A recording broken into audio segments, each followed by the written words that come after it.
il n'a rien mangé depuis son déjeuner d'hier. Cette phrase prononcée dans un soupir suffit pour me réveiller.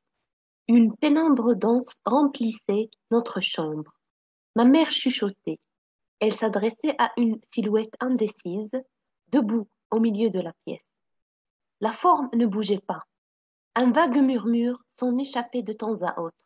Des syllabes dépourvues de sens me parvenaient dans mon lit. Les deux formes m'abandonnèrent. J'essayai de bouger, le tambour qui battait dans mon crâne redoubla d'ardeur. Il se mêla à l'ombre des traînées impalpables de cendres rouges. Une nuée de minuscules étincelles tournoya autour de mon visage. Silencieuse et froide, elle transformait le décor qui m'était familier en une atmosphère irréelle. Une douleur sourde se propagea dans mes os et me tira un gémissement. Ma mère revint, s'approcha à pas furtifs de mon lit, se pencha légèrement sur moi et resta dans cette attitude un long moment, si silencieuse qu'elle ne semblait pas respirer. Elle formait devant mes yeux une masse noire aux contours pelucheux.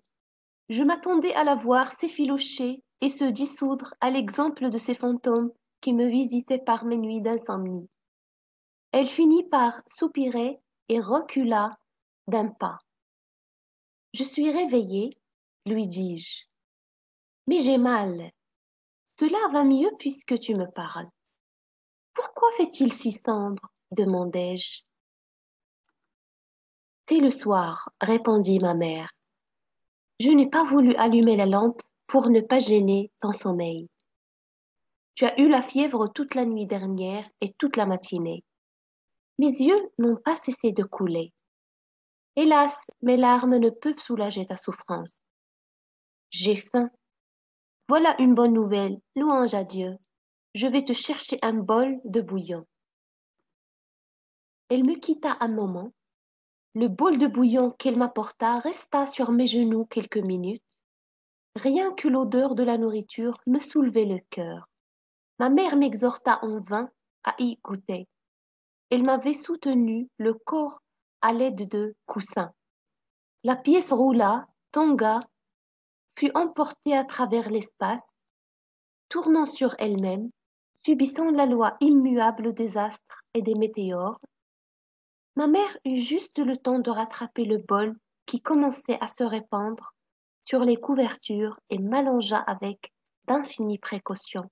Les battements de tambour sous mon crâne s'exaspéraient.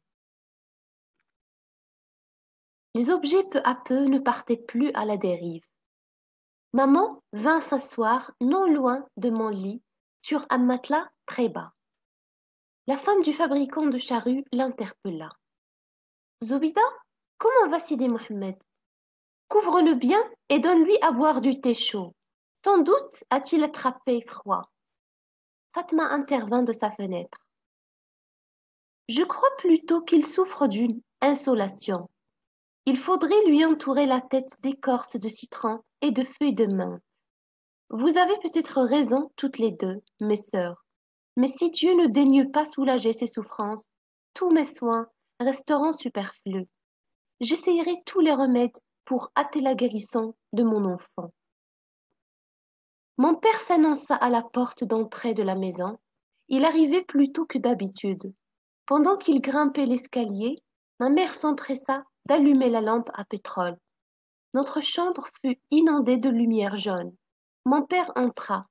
Il vint se pencher sur moi. Ses orbites creusaient deux trous noirs dans son visage qui me parut pâle et fatigué.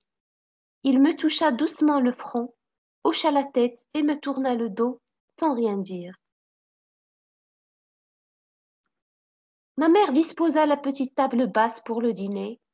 Ce fut, je crois, le dîner le plus triste de leur vie. De mon lit, j'apercevais le plat de faïence brune. Je n'arrivais pas à identifier la nourriture qui s'y trouvait. Je savais qu'il y avait une sauce au safran, des légumes et de la viande. L'odeur du safran me donnait des nausées. Mon père et ma mère, chacun abîmé dans ses pensées, ne mangeaient pas, ne parlaient pas. Le chat de Zineb surgit de l'invisible, s'avança à pas feutrés de la table, regarda les formes immobiles des deux convives et miaula d'étonnement. Il miaula timidement, d'une voix plaintive, serrant sa queue entre ses pattes de derrière et rentrant son cou dans ses épaules. Son miaulement s'étouffa dans l'atmosphère comme dans un tampon de coton. La frayeur s'empara de lui, il écarquilla ses yeux jaunes, rabattit ses oreilles en arrière, cracha un horrible juron et s'en alla tout poil dehors.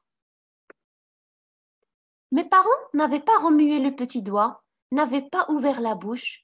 Une angoisse de fin du monde s'apaisantit sur toute chose. Je fondis en sanglots.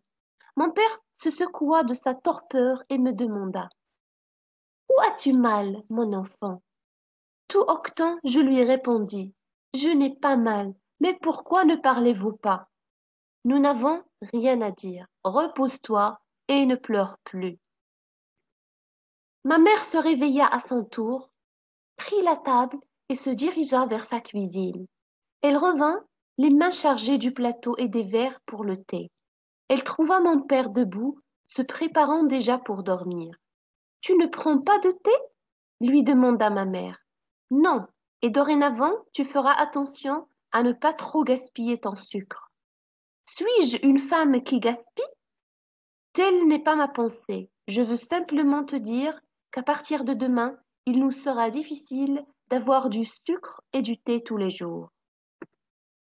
Ma mère devint toute pâle. J'ouvris grand mes yeux pour ne rien perdre de la scène. Elle posa le plateau, se redressa, regarda mon père bien en face. Je pressens un grand malheur, dit-elle d'une voix brisée. Mon père resta silencieux, les paupières baissées. Brusquement, un claquement sonore me fit sursauter dans mon lit, me tira un gémissement de douleur. Ma mère s'était appliquée sur les joues, ses deux mains avec la force du désespoir. Elle s'assit à même le sol, s'acharna sur son visage, se griffa, se tira les cheveux sans proférer une parole. Mon père se précipita pour lui retenir les mains. Ils luttèrent un bon moment. Ma mère s'écroula face contre terre. Ô femme, ne crains-tu plus la colère de Dieu? Dit doucement mon père. Aie confiance en sa miséricorde. Dieu ne nous abandonnera pas. Ce qui nous arrive tous les jours à des milliers de musulmans. Le croyant est souvent éprouvé. J'ai perdu dans la cohue des enchères au Hayik tout notre maigre capital. J'avais mis l'argent dans un mouchoir. J'ai dû laisser le mouchoir tomber par terre, croyant le glisser dans ma sacoche. Ma mère avait relevé la tête. Elle ne disait rien. Mon père, de sa voix calme, continuait: Pourquoi se lamenter? Nous devons louer Dieu en toutes circonstances. Enfin, ma mère sortit de son silence. Qu'allons-nous faire? Je vais travailler. Combien as-tu perdu? Tout mon fonds de roulement. Je n'ai pas même de quoi payer mon ouvrier qui n'a rien touché cette semaine. Je dois aussi un mois de loyer au propriétaire de l'atelier. Je pensais régler toutes ces dettes et acheter du coton. Les marchands ne pourraient-ils pas te faire crédit? Tu es connu honorablement. Jamais je ne m'abaisserai jusqu'à mendier du coton à l'un de ces voleurs. Je ne veux pas non plus du misérable salaire d'un ouvrier. Je suis un montagnard et un paysan. La saison de la moisson commence à peine. On embauche des moissonneurs. J'irai travailler aux environs de Fès. Tu oserais m'abandonner avec un enfant malade? Préférerais-tu mourir de faim? Aimerais-tu devenir un objet de pitié pour tes amis et tes voisines? Je serai à 2 jours de marche de la ville. Sidi Mohamed ira mieux demain. Fais-lui une soupe à la menthe sauvage, couvre-le bien afin qu'il transpire abondamment. Aujourd'hui, il a moins de fièvre que la nuit dernière. C'est un châtiment de Dieu qui nous accable. Ce sont ces maudits bracelets qui ont semé le malheur dans notre maison. Pourquoi ne les vendrais-tu pas? Je compte les vendre. Je vous laisserai cet argent pour vous nourrir pendant mon absence. Driss le teigneux nous reste fidèle. Il viendra tous les jours faire les courses. Donne-lui à manger. Il n'a personne. Mon père se recueillit un moment. Je vous laisserai seul pendant un mois. Je tâcherai de ne rien dépenser de mon salaire. il me sera possible de remettre l'atelier en marche dès mon retour. Un grand silence s'établit, un silence lourd, moite, huileux et noir comme la suie. J'étouffai, je désirais de toutes mes forces qu'une porte claquât, qu'une voisine poussât un cri de joie ou un gémissement de douleur, que quelque événement extraordinaire survint pour rompre cette angoisse. Je voulais parler, dire n'importe quelle sottise, mais ma gorge se serra et une plainte expira sur mes lèvres. Mes parents ne bougeaient pas, se transformaient peu à peu en personnages de cauchemar. Plus j'écarquillais les yeux pour les voir, plus ils devenaient fluides, insaisissables, tantôt transparents, tantôt d'un noir agressif, mais sans contour précis. Pour la première fois, j'eus la sensation du vide absolu, de la solitude sans miséricorde. Mon cœur se remplit de peine. Une boule dure se forma dans ma poitrine, gênant ma respiration. Je fermai les yeux, je priai avec ferveur, je me sentais abandonnée aux portes de l'enfer. Non, je n'ai pas encore oublié ces instants.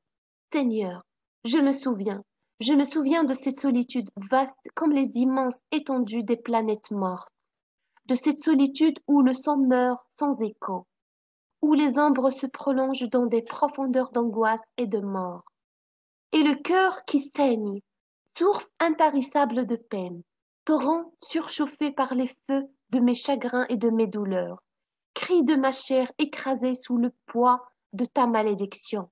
Je n'étais qu'un enfant, Seigneur. Je ne savais pas que le jour naissait de la nuit, qu'après le sommeil de l'hiver, la terre sous la caresse du soleil souriait de toutes ses fleurs, bourdonnait de tous ses insectes, chantait par la voix de ses rossignols. Mon père nous quitta le surlendemain à l'aube. Il partit avec pour tout bagage une sacoche de berger en palmier nain dont il avait fait l'acquisition la veille, une faucille neuve et un sac en toile avec une fermeture à coulisses. Ma mère l'avait confectionné dans un morceau de hayek, de coton. Il l'avait bourré de provisions, olives noires, figues sèches, farine grillée et sucrée, deux pains parfumés à l'anis et dit karchela. Nous appelons ainsi des petits pains ronds, sucrés, parfumés à l'anis et à la fleur d'oranger et décorés de grains de sésame. J'étais réveillée quand mon père partit. Ma mère lui fit quelques recommandations et resta après son départ, prostrée sur son lit, le visage caché dans ses deux mains. J'eus la sensation que nous étions abandonnés, que nous étions devenus orphelins.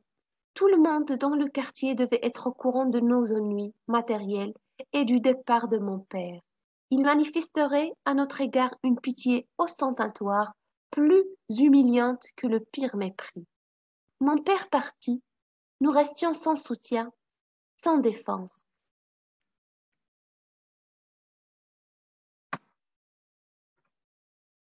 Le père, dans une famille comme la nôtre, représente une protection occulte. Point n'est besoin qu'il soit riche. Son prestige moral donne force, équilibre, assurance et respectabilité.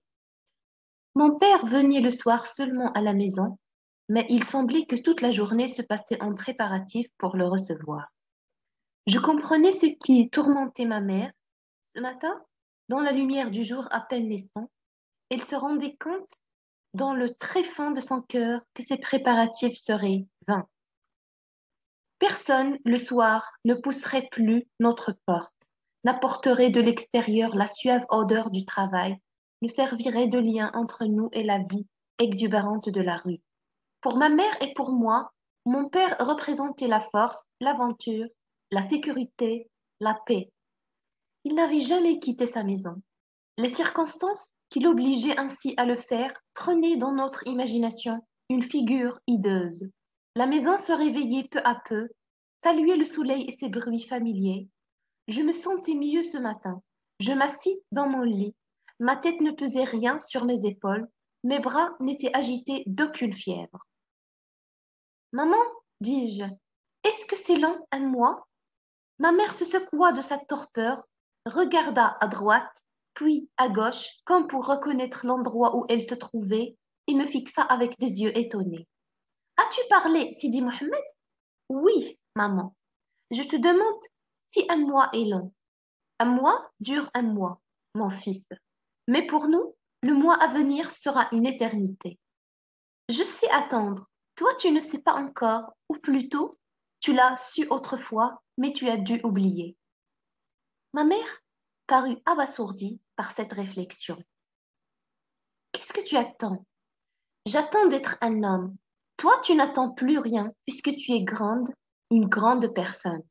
Je me tue un moment avant d'ajouter, quand tu étais une petite fille, tu ne pouvais pas faire tout ce que tu voulais. Tu as attendu d'être une femme pour réaliser tes projets, acheter les vêtements dont tu avais envie, sortir avec Lalla Aïcha, ton amie, préparer les plats que tu aimais manger. Moi, je mange ce que tu me donnes, je ne sors jamais seule, je porte souvent des chemises qui ne sont pas à ma taille. L'étonnement de ma mère grandissait, elle ne savait quoi me répondre, elle me considérait avec curiosité. Calmement, je murmurais, quand je serai un homme, je porterai de belles djellabas blanches qui seront lavées tous les jours, je mangerai tous les matins au moins une livre de beignets très chauds avec beaucoup de beurre, parfois avec du miel. J'aurai 40 chats qui m'obéiront toujours. Ils ne feront jamais de saleté dans les coins. D'ailleurs, nous habiterons une autre maison avec un bigardier dans la cour. Un sourire éclaira le visage de ma mère. Jamais ta femme n'acceptera de veiller sur ton troupeau de chats. Je ne me marie pas. Toi, tu aimes les chats, tu pourras t'en occuper. Il éclata franchement de rire. Sa gaieté soudain me rendit toute ma confiance. Je ris plus fort qu'elle, je battis des mains. Ma mère mit son index sur les lèvres et me dit: Que diraient les voisins s'ils t'entendaient rire de la sorte le jour du départ de ton père? Mon père reviendra bientôt et nous serons de nouveau très riches. Mais nous n'avons jamais été riches. Si nous n'avions pas faim, et notre chambre n'est-elle pas la plus jolie de la maison?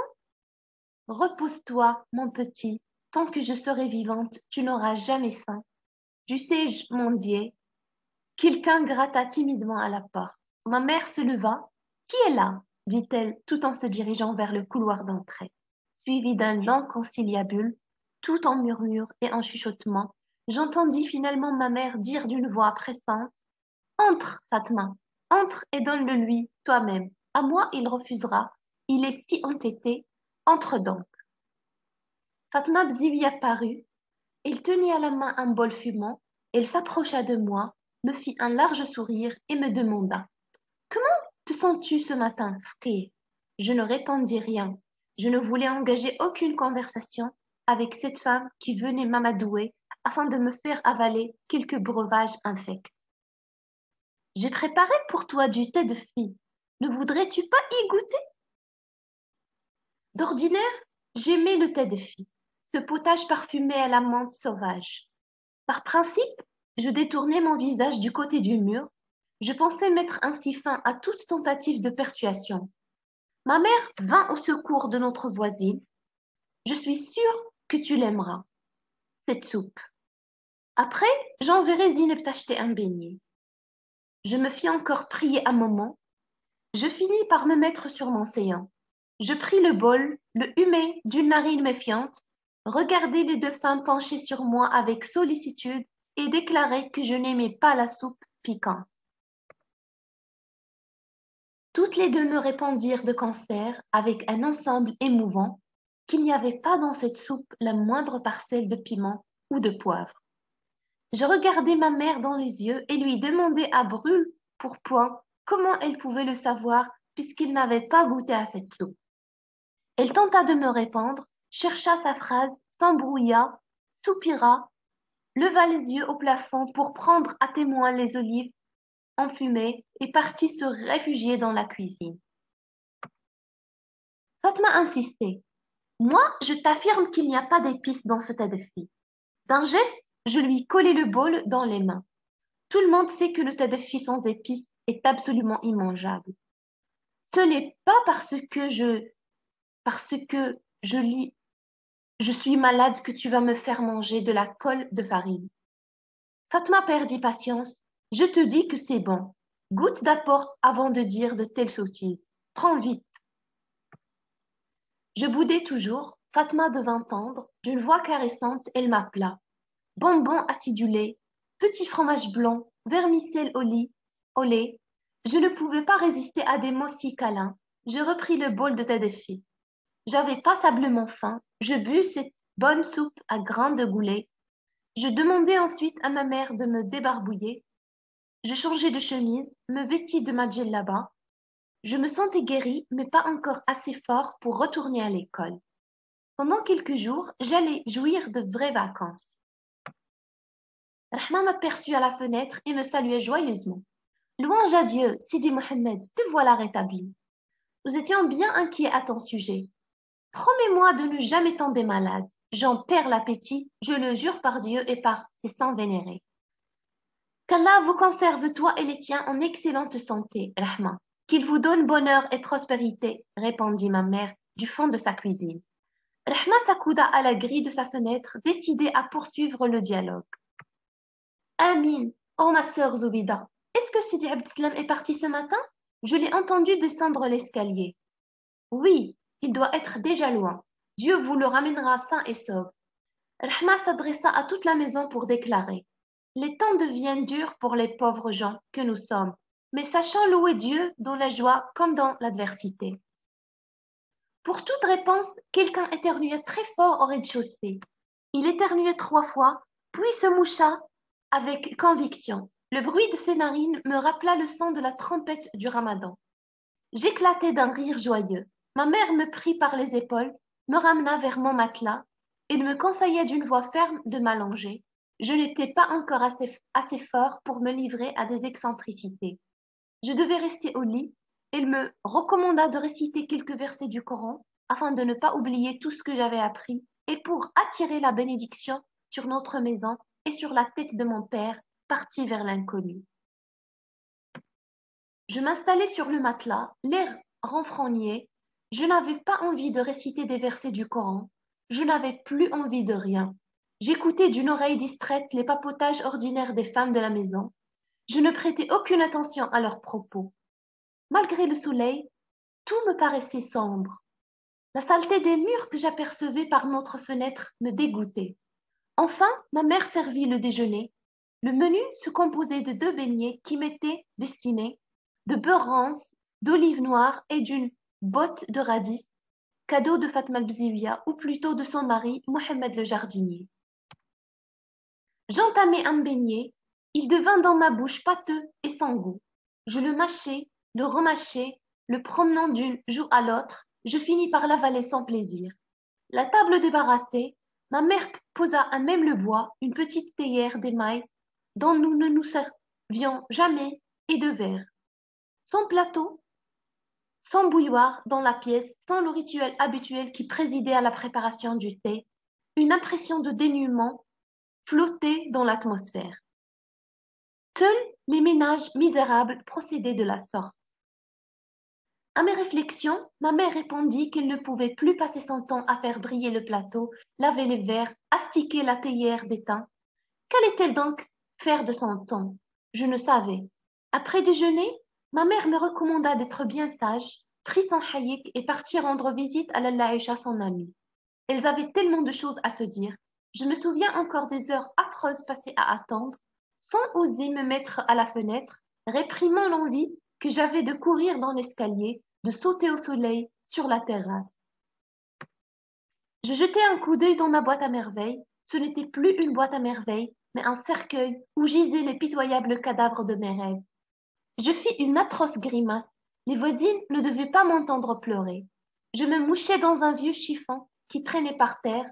Couché sur le dos, je contemplais fixement les taches scameuses qui constellaient les murs de notre chambre. Elles ne bougeaient plus. Elles organisaient autrefois en mon honneur des ballets à ravir les yeux. Je passais des heures à suivre les évolutions de ces formes changeantes. Maintenant, il n'était plus que des taches figées qui me donnaient la nausée. Mon cœur se mit à battre de tristesse, d'angoisse, de dépit et de colère. Il battait surtout de peur. Malgré les discussions des voisines, le bruit familier des petits balais de Doum, les crépitements des étincelles, les ronflements des soufflets. J'avais peur. Épuisée par mes larmes silencieuses, je finis par m'endormir. Quand ma mère revint, j'avais de nouveau la fièvre. Elle me couvrit chaudement, s'assit à côté de mon lit et pleura longtemps. Elle chantonnait doucement, s'interrompait de temps à autre pour se moucher, reprenait son murmure. Le soir, elle ne prépara pas de dîner, elle se coucha tôt.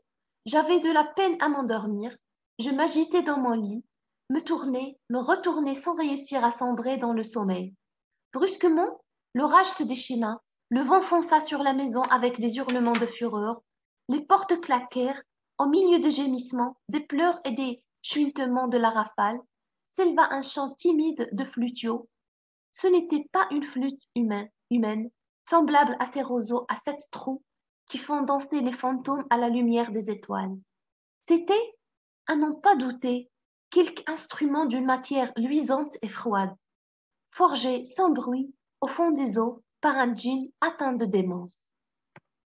Il parlait un langage à la fois déchirant et suave, parfois incompréhensible, grimaçant, maléfique parfois, d'une nostalgie farouche.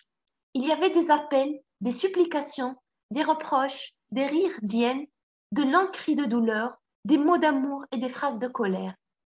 Le vent riait, jouait avec les portes, les cognait de fureur. Pour conjurer ces forces obscures, je récitai 3 fois la sourate de l'unité. Tremblant de tous mes membres, j'enfis mon visage dans un coussin. Je finis par m'endormir. Ma vie s'écoulait dans 2 mondes opposés. Le jour, je subissais toutes sortes de contraintes. Je prenais part à des drames que je ne comprenais pas. La nuit me servait d'appât à ces monstres, me lançait dans le vide de ces abîmes, me faisait don de fruits que mes mains ne pouvaient saisir. Vie double, semée d'embûches, de mirages, de farces, mais à laquelle je finis par m'habituer. Je n'agissais pas, je subissais. Chaque fragment du devenir couvait une parcelle de mystère. Les instants se succédaient, avec chacun sa charge de joie. Hélas, trop éphémère, avec son poids de peine qui imprimait dans ma chair sa meurtrissure. Au gré de l'humeur des uns et de la fantaisie des autres, mes jours me paraissaient sombres ou radieux, mes nuits un havre de repos, un lieu de torture, un moment de félicité, le douloureux calvaire des âmes damnées, de toute éternité. Ceci me donna par la suite le goût de l'aventure, à savoir le goût de la mort. Je mourais chaque soir pour renaître instantanément dans un univers sans dimension. Je ressuscitais chaque matin pour retrouver le soleil, le chant des moineaux, le pain, le blé et la fraîcheur de l'eau de source. Le pain et l'eau avaient bon goût et je me réjouissais d'être sur une terre où ils ne manquaient pas. Cependant, dans les heures de chagrin et de solitude, il me paraissait amer, fade, dur pour mon gosier trop étroit. Bien sûr, je préférais le jour à la nuit. Les jours en principe se tenaient obéissaient à la logique du temps, se succédaient, en apparence bien en ordre, les nuits enfantaient des personnages, des sites, des événements, lesquels créent leur espace et leur temps. Mes parents, les voisins, les enfants d'Humcide, le maître et sa baguette de cognacier, habitaient la terre ensoleillée, mais il m'arrivait la nuit de les rencontrer dans des pays lointains, privés de lumière, dans des sentiers hérissés de dangers.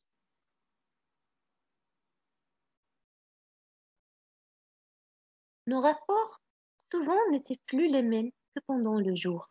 Maintes fois, j'essayais de les éviter, mes efforts s'avéraient toujours vains. Je ne pouvais leur échapper, ni dans ce monde, ni dans aucun autre.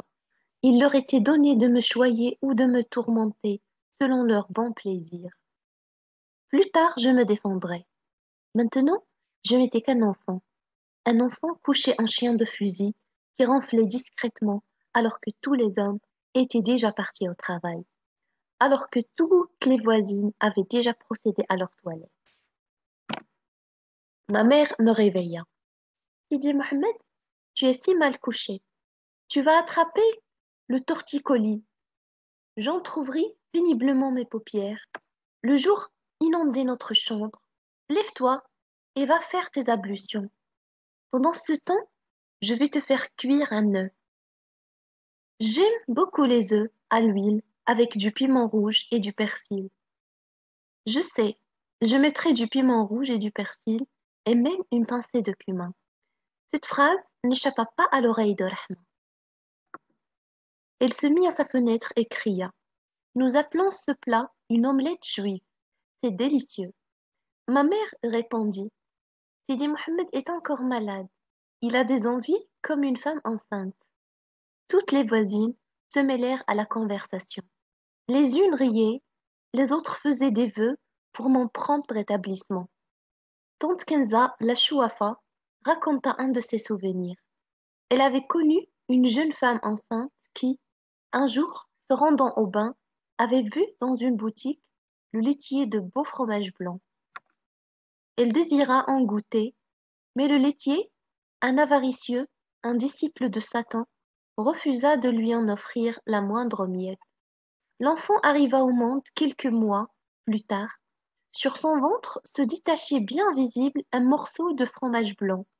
Tante Kenza l'avait vu de ses yeux vus. Malheureusement, dit une voix sans la moindre ironie, que le morceau de fromage ne pendait pas à son front ou à l'une de ses joues.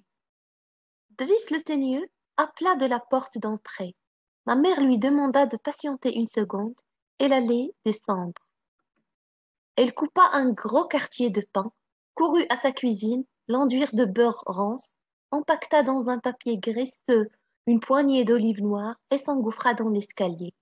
Avant de remonter, elle emprunta le seau de tante Kenza, le remplit d'eau du puits et grimpa péniblement les marches.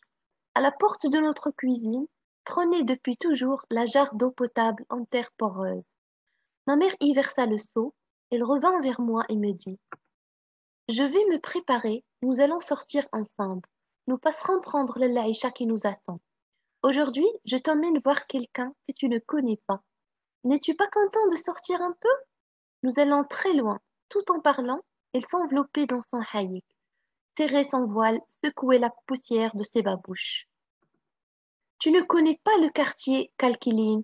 Tu verras, c'est un joli quartier avec des débits étroits qui descendent en pente, des maisons au plafond peint et un ou deux figuiers qui sortent des murs et se penchent sur la ruelle. Tu aimeras tout cela. Mouche-toi. Qu'as-tu fait de ton mouchoir? Mouche-toi donc. Je tournai en rond à la recherche de mon mouchoir. Je le découvris enfin sous un coussin tout froissé et collé. Je tirai dessus pour avoir une surface suffisante pour y placer mon nez. Je me mouchai fort, si fort que mes doigts furent tout mouillés.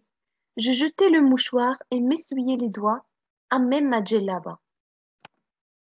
Nous nous disposions à quitter la chambre quand Fatma Bziouia interpella ma mère. Lalla Zoubida, où vas-tu? Lalla Aïcha nous a invités à passer la journée avec elle. Elle est si seule. Que devient son mari Sidi El-Arbi? N'a-t-il pas encore répudié la fille du coiffeur? Non, mais je sais qu'il paie actuellement son ingratitude envers Lalla Aïcha. Sa belle famille lui rend les jours amers, l'accuse de laisser sa jeune femme souffrir de faim. Ma mère enleva son voile qui la gênait pour parler. La maison était toute oreille. Quelle aubaine d'en savoir plus long que les autres. Quelle magnifique occasion de montrer à toutes ces envieuses dans quelle estime la tenait Lalla Aïcha. Elle lui confiait tous ses secrets. À la fin, elle laissa entendre qu'elle en savait beaucoup plus long, mais que les convenances lui interdisaient de tout révéler. Nous partîmes enfin. Je marchai devant, dévorant des yeux les étalages. Arrivée à Sidi Ahmed Tijani, ma mère se dirigea vers le tronc aux offrandes.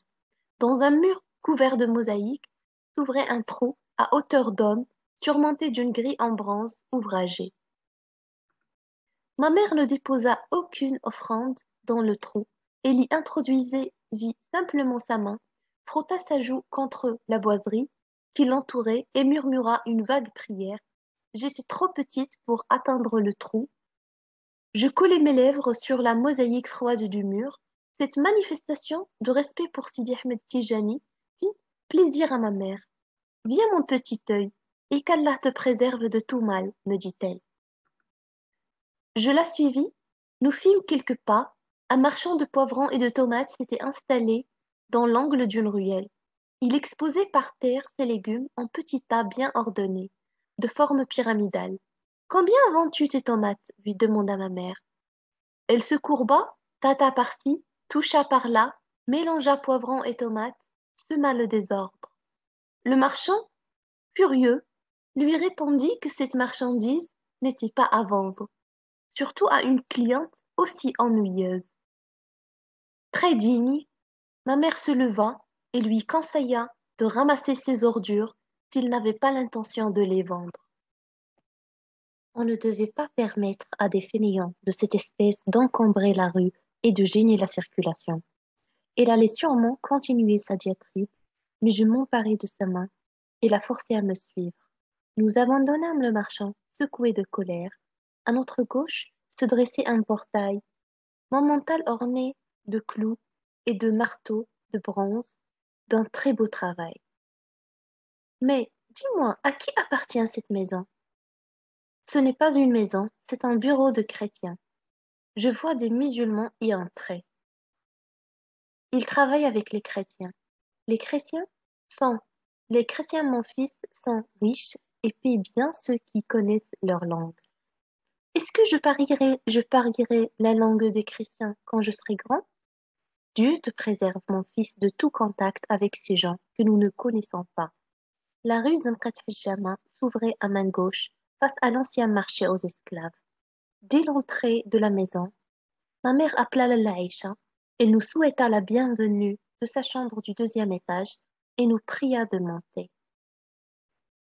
Elle nous attendait, assise devant sa bouilloire qui lançait des jets de vapeur. La chambre offrait l'image de la désolation. Elle suait la misère et l'ennui. Je l'avais connue en des jours meilleurs. Plus de cretonnes sur les matelas, plus de crapettes aux couleurs gaies. Les étagères de bois peints avec leur cargaison de bols, de faïence et d'assiettes, décorées avaient disparu. L'horloge laissait à sa place une tache claire sur le mur. Le nombre de matelas n'avait pas changé, mais ils étaient bourrés de crin végétal au lieu de laine. Le crin s'était tassé, les matelas étaient froids et durs.